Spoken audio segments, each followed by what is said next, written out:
Most people think that limits come from circumstances, from money, from time, from opportunity, from other people.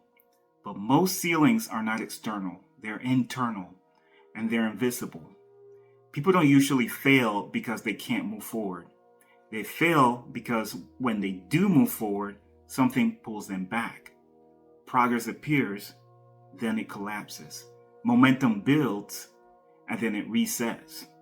And the same patterns reemerge under different names. New job, same stress. New relationship, same dynamic. New goal, same outcome.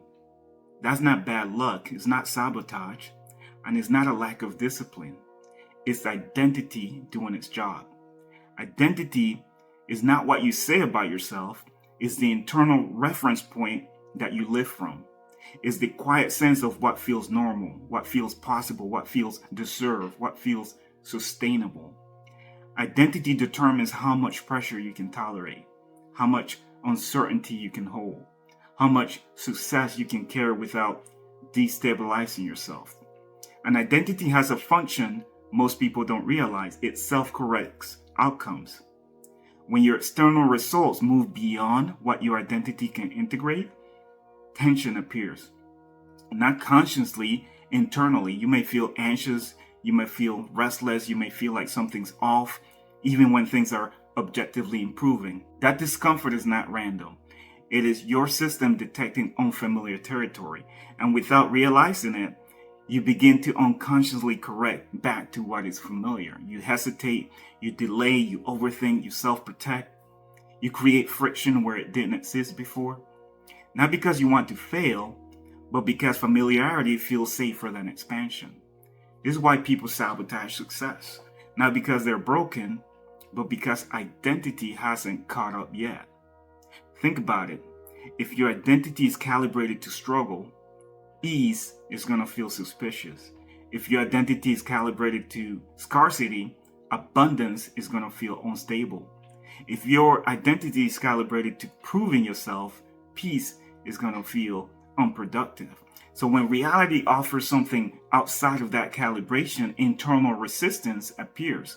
The system doesn't reject the outcome, you do, quietly, through emotion, through behavior, through decisions that feel reasonable in the moment. This is why discipline alone doesn't solve anything long term. Discipline can push you beyond your identity temporarily. But identity will always pull you back unless it evolves. That's not weakness, that's gravity. This is where most self-improvement frameworks fail. They treat identity like a label, something that you declare, something that you affirm, something that you repeat in front of a mirror. But identity doesn't update through declaration, it updates through experience that feels true.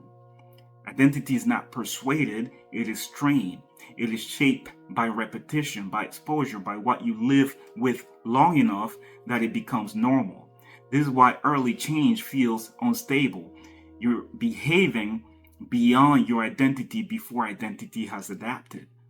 So the system oscillates. Progress, pullback.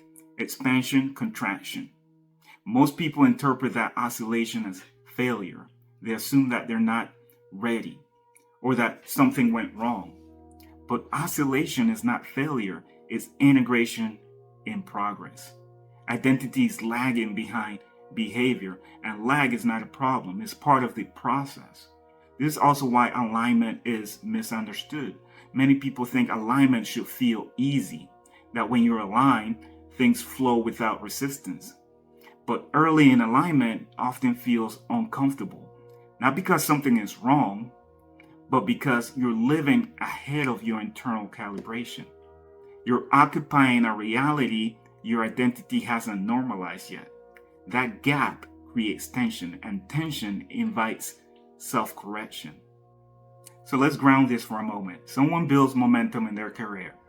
They earn more money, they receive recognition, they experience growth. Externally, everything looks positive. Internally, their identity still says, I don't last. I always mess things up. This won't hold up. And so what happens? They overwork. They micromanage. They react emotionally to small setbacks. They turn progress into pressure. And eventually something breaks. From the outside, it looks like bad luck. But from the inside, it's identity restoring balance automatically, not intentionally. This is why manifestation without identity integration collapses. You can attract outcomes faster than you can stabilize them. When that happens, identity becomes the bottleneck. Not effort, not belief, not desire, identity. Alignmentism treats identity as infrastructure, not mindset, not confidence, not self-talk, infrastructure. It determines what can stand without constant reinforcement. If the infrastructure is not upgraded, outcomes cannot remain. This is why forcing bigger results rarely works. You don't raise your ceiling by demanding more from yourself. You raise your ceiling by becoming the kind of person for whom those results are normal. Normal emotionally, normal behaviorally, normal internally. When something feels normal, it stabilizes. And when it stabilizes, repetition increases. When repetition increases, probability compounds. The same mechanics you see in other videos apply here.